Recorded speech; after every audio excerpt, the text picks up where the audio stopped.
పేదవాడి పక్షాన నిలబడతా, ప్రజా గొంతుకై నినదిస్తా. వాయిస్ ఆఫ్ వాయిస్లెస్, తెలుగువారి మనస్సాక్షి, సాక్షి టీవీ. సాక్షి టీవీ ప్రసారాల కోసం మీ స్థానిక కేబుల్ ఆపరేటర్ను వెంటనే సంప్రదించండి. ఆన్లైన్ బెట్టింగ్ ఇప్పుడు ఎంతో మంది యువకులు దీని బారిన పడి జేబులు గొల్ల చేసుకుంటున్నారు. విశాఖపట్నంలో నమోదైన ఓ కేసు దేశవ్యాప్తంగా నడిపిస్తున్న ముఠా గుట్టురట్టు చేసింది.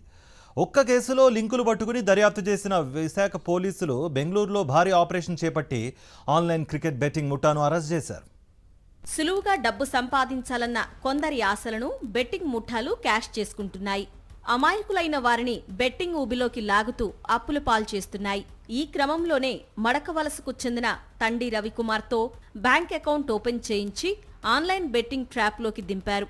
విషయం తెలుసుకున్న బాధితుడు విశాఖపట్నం సైబర్ క్రైమ్ పోలీసులకు ఫిర్యాదు చేశారు.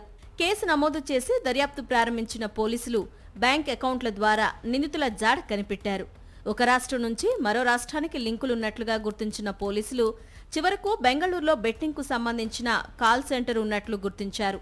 అక్కడ దాడులు నిర్వహించిన విశాఖ పోలీసులు 13 మందిని అదుపులోకి తీసుకుని బ్యాంకు పాసుబుక్లు, ఏటీఎం కార్డులు, మనీ కౌంటింగ్ మిషన్లతో పాటు పలు వస్తువులను స్వాధీనం చేసుకున్నారు.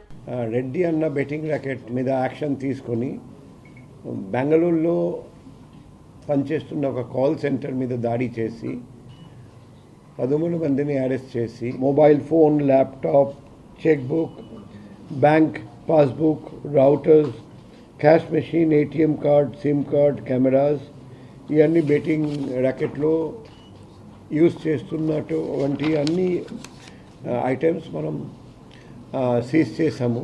వివిధ రాష్ట్రాలకు చెందిన నిందితులు ఆన్లైన్ ద్వారా పరిచయం చేసుకొని క్రికెట్ బెట్టింగ్ ముఠాగా ఏర్పడ్డారు.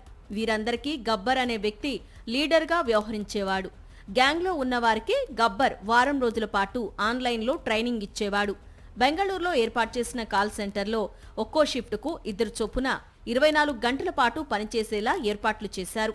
11 మంది నేటివ్ ప్లేస్ ఛత్తీస్గఢ్, ఒకరిది మధ్యప్రదేశ్ ఇందోర్, ఒకరిది ఆంధ్రప్రదేశ్, 2 బీహార్ నుండి ఉన్నారు, 2 జార్ఖండ్ నుండి. A1 గబ్బర్ మనం ఇంతవరకు అరెస్ట్ చేయలేకపోయాము. సో రిమైనింగ్ అక్యూజ్ని అరెస్ట్ చేశాము. సో గబ్బర్ని మనం ట్రాక్ చేస్తున్నాం. ఎక్కడ ఉన్నారో మేము తెలుసుకొని వాళ్ళు మన దేశంలో ఎక్కడ ఉన్నా పట్టుకొని వస్తాం.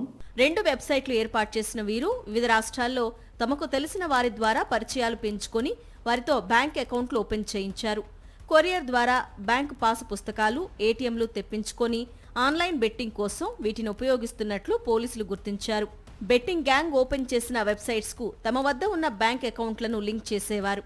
ఇదే సమయంలో బెట్టింగ్లో పాల్గొనేవారు వెబ్సైట్లో క్లిక్ చేయగానే వారికి సంబంధించిన అన్ని బ్యాంక్ అకౌంట్ వివరాలతో పాటు యూపీఐ ఐడీలు నిందితులకు వాట్సాప్ ద్వారా చేరేలా ఓ వ్యవస్థను సిద్ధం చేశారు నిందితులు. ఎంతో పగడ్బందీగా వాట్సాప్ గ్రూపులు ఏర్పాటు చేసి మరీ క్రికెట్ బెట్టింగ్ నిర్వహించేవారు. ఈ గ్యాంగ్లో ఉన్న నిందితులందరినీ అరెస్టు చేసిన విశాఖ పోలీసులు ప్రధాన నిందితుడు గబ్బర్ కోసం గాలిస్తున్నారు.